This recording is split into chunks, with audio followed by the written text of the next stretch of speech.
Hello everyone, today we're going to be talking about tapering so that you can nail your next race. Now whether you do this well or not can literally make or break the race, so let's go for a run and chat all about it. Now some of you might know that in the last video, I completely cooked my ankle. This is my first run back and I have a 3-hour marathon to pace this weekend. Definitely stick around to the end of the video to find out how my ankle's going. But yeah, let's get on to talking about the taper. So as usual, let's keep this video structured. Let's start off with the definition. A taper is when you reduce your load in volume so that you can allow full recovery and peak your performance or form so that you're ready for race day. The main purpose is to obviously reduce your fatigue and to make sure that you're allowing for as much fitness to be maintained. And the general essence of a taper is to reduce your volume but maintain the intensity. So that's the take-home message. You could probably click off the video now if that's already helped you, but let's dive in a little deeper and elaborate on everything that I've said. So first of all, let's talk about the key principles of a taper. I'm usually looking at volume, intensity, and frequency. So volume is how many kilometers or miles you're running in a week, and intensity is how fast it is, how intense or how high the effort is. Frequency is how often you're running in a week. That could be 5 days a week, 6 days a week, 7 days a week.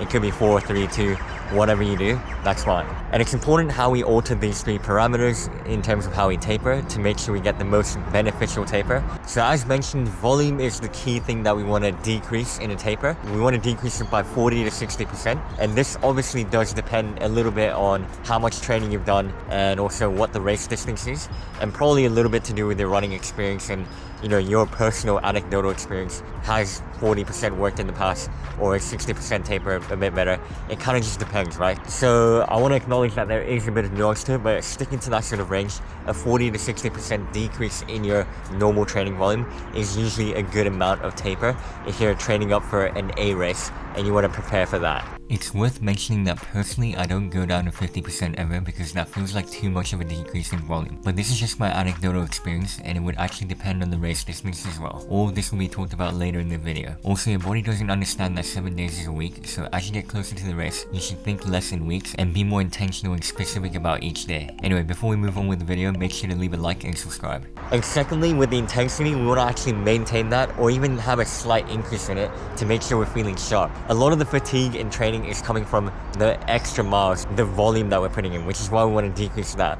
But a little bit of intensity, as long as we don't do too much, is actually a good thing to keep your legs feeling really sharp and fresh and speedy when it comes to race day. And finally, the frequency of runs. So if you normally run 6 days a week, you kind of want to stick to 6 days a week and maybe decrease it to 5 days a week at most, but you wouldn't go from a 6-day running week all the way down to like a 3-day running week just because you're tapering.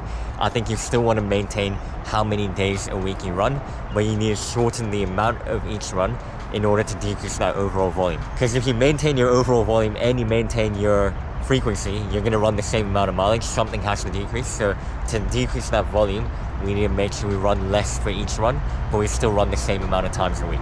And now let's talk about the duration of the taper. Now, I don't really like giving specific numbers usually in my tips because I think there is a lot of nuance to it. So take this with a grain of salt and adjust it accordingly to your personal situation. But typically for a 5 and 10K, you'd look at a 7 to 10 day taper if it's an A race. I probably wouldn't taper that much if it's not an A race actually. And for a half marathon, we're looking at about 10 to 14 days if you're tapering for an A race that's a half marathon. And then for a marathon, we're talking 2 to 3 weeks, so 14 to 21 days of tapering for a marathon. So I know the pattern is obvious, but I'm going to mention it anyway.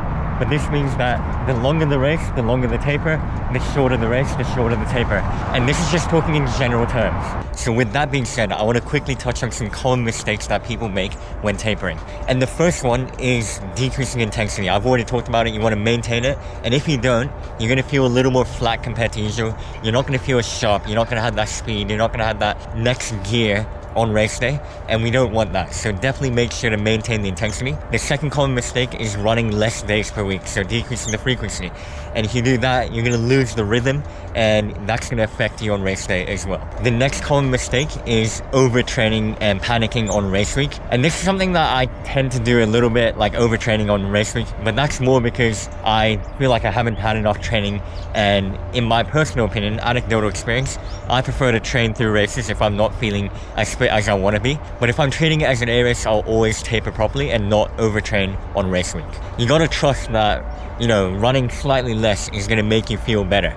The tapering science actually makes sense, so make sure you don't neglect that. And the final common mistake that I see would probably be ignoring the 1%ers on race week, because you have more time to do all the 1%ers. So you want to get good sleep, you want to make sure you're hydrated, you want to make sure that your pee is not too clear, but also definitely not yellow. You want to make sure you're eating enough, you want to make sure carb loading if we're talking about marathons. Speaking of carb loading, let's have a whole section of this video on carb loading, because that's super important.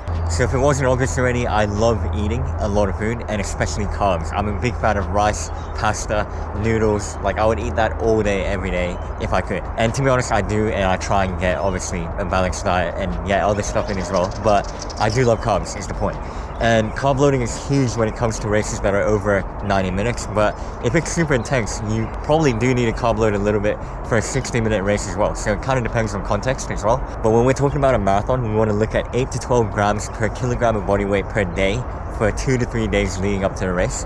So if you're only doing 2 days, you might need to do more like 12 grams per kilogram of body weight per day. But if you're doing a 3-day carb load, you might be able to do 8 grams per kilogram of body weight per day, which is a mouthful. But yeah, the main point is you don't want to carb load for a whole week. A lot of people used to do a whole week. But then there's the other side of the spectrum where some people thought in the past that you could have one huge bowl of pasta the night before a marathon and it would help, but that's obviously not the case as well. So we're looking at a 2 to 3 day taper of increased carbohydrate intake, and hopefully that helps you out with the marathon. It's also very important to know that when you sleep, you do use up a little bit of that carbohydrate storage, glycogen storage. So in the morning, you want to top it up, and obviously you don't want to eat anything too heavy on race morning. So a good thing to do is invest in some carbohydrate drink mix or something like that. There's plenty out there. A lot of big brands have a carbohydrate drink mix like Bix or Morton or Precision, and it's pretty good to use one of those to top up your carbs in the morning. It's obviously not too much volume, it's in liquid form. It's easy to consume in your body to process, so yeah, it's a safe way to get in more carbs in the morning. But that doesn't mean you shouldn't eat anything in the morning as well. I think it's still important to have a little bit of food in the morning too. Now, everyone always talks about how exercise increases serotonin levels. Obviously, when you taper, you're losing a bit of that serotonin that you normally would get. People can experience this thing called taper tantrum. It's actually a thing. If you search on Reddit and all that, you'll see people talking about it. The important thing to keep in mind though is that this is completely normal and it happens to a lot of people, so you shouldn't panic and you should try and stay calm as much as possible. It's really common to experience anxiety, even like feeling out of shape, like unfit and stuff on race week. You might struggle to hit race pace, and that might worry you, but just don't let it get to your head.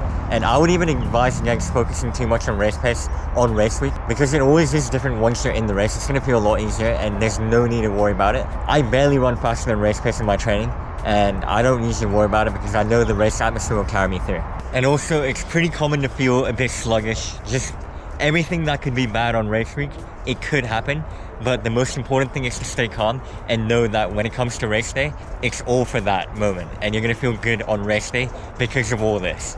The one last thing I want to touch on that's interesting is actually phantom niggles. Like, sometimes you may not be injured at all and you might feel a niggle out of nowhere on race week.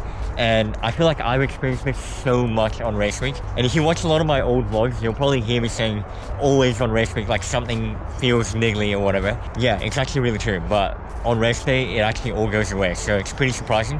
And yeah, it's important to not let it get to your head. One thing I want people to remember though is that tapering is highly individual as well. So take into account what makes you feel good on workouts and stuff like that. For example, when I do double threshold, I always feel better in the second threshold of the day, which means that if I do a little bit of threshold the morning of or the night before, I feel way better for that second session. So I like to take that into account, and the night before race day I like to do like 2 by 400 meter threshold or whatever to make myself feel a little more snappy, I guess. Threshold isn't meant to be tiring, so we're still working within our comfort zone, but we're getting in that little bit of intensity to prepare ourselves and make sure we feel fresh in 12 hours time when we actually do the race. Same thing with massages. I hate massages. I would go as far as to say I think I got injured once from a massage. Luckily that wasn't on race week, but since then I've never done it. And I think a light massage is fine, but if they're pressing deep into you, it's not good for you. I can guarantee that. I don't have the science to back it up, but I felt terrible. Exact same thing on race week. I love to walk around a bit. I don't want to like sit down the whole day. if I've been on the computer sitting down for an hour, I'd get up and go for a little bit of a walk around the house at least, or maybe even down the road and back. So yeah, I don't want to be too idle, but I definitely want to spend more time sitting down than normal. Quick bit of information regarding shakeout runs before a race. If the race is shorter, I'll probably do a few threshold reps followed by strides, but if the race is longer, I'll probably just do an easy jog with maybe a tiny pickup at the end of the shakeout run. Being organized is also a huge part of tapering. Like, I like to pin my bib to my singlet the night before, prepare all my drinks. I have stuff like L-citrulline in the morning of the race, just to increase blood flow and vasodilation in the vessels. And the less I have to worry about that in the morning, the better. Alrighty, this has been another beautiful run, but I'm gonna leave you guys with one final tip. And that is to stay calm and make sure you don't treat it like an Olympic final, because I think there is a lot of benefit in not stressing out as much. I feel like stress doesn't always help with performance. I think a healthy amount of stress is good, but not too much. You shouldn't be hyper analyzing how it's gonna go. You don't know how a race is gonna go until you start. You don't know how you're gonna feel. You don't know who's competing. You shouldn't be really aiming for a position, because you never know who else is gonna rock up. If an Olympic medalist rocks up, there's no way you're gonna place. So always keep that in mind and focus more on yourself rather than the people around you. And also just stay calm and distract yourself. Think about other stuff as well. My best races have come from where I've been the calmest, and while having heart and emotion helps in the second half of the run, I think being calm at the start of the run is important, because you pace it a lot better if you don't run with too much emotion. So I like to be a bit more logical in races and try and pace evenly as much as I can. And if I do have the guts and the emotion and the heart at the end, then I would use that to try and kick at the end. But I think that's my take on stress levels and hyping stuff up and being calm in a race. But comment below, because I'd be curious to know what you think as well. And now, what you guys have been waiting for: how do my ankles feel after running today? Now, it doesn't feel great. Yeah, I wish it felt better. I've been running really slow today. I've been running like 6 minutes per K, but hopefully it's a one-off thing. I feel like it is getting better day to day. It's only been 2 days since the race, but yeah, I feel like I'm getting more pain-free range of motion back, especially plantar flexion and dorsiflexion. I feel a lot better now, not much pain, but when I invert and evert the ankle, it still hurts a little bit. So yeah, if you're a physio or if you know those terms, then that might make a bit of sense to you. If not, don't worry too much about it, but hopefully it gets better. I haven't had any painkillers or anything, so yeah, this is already a natural improvement in pain levels. So yeah, it's looking promising, but hopefully we feel better by the end of the week.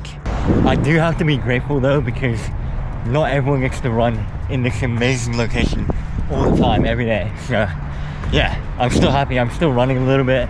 It's not the end of the world, I guess. So trying to think of the positives still. And I've got an exciting few weeks ahead as well. But anyway, that's about it from my end today. Thank you so much for watching this video. Leave a like, comment below what you thought of it. And as always, there's a buy me a coffee link in the description. It just helps me out as a student making videos, because it does take a bit of time, and hopefully I can get through university with the support of the subscribers. And obviously subscribe as well, and I'll see you in the next video.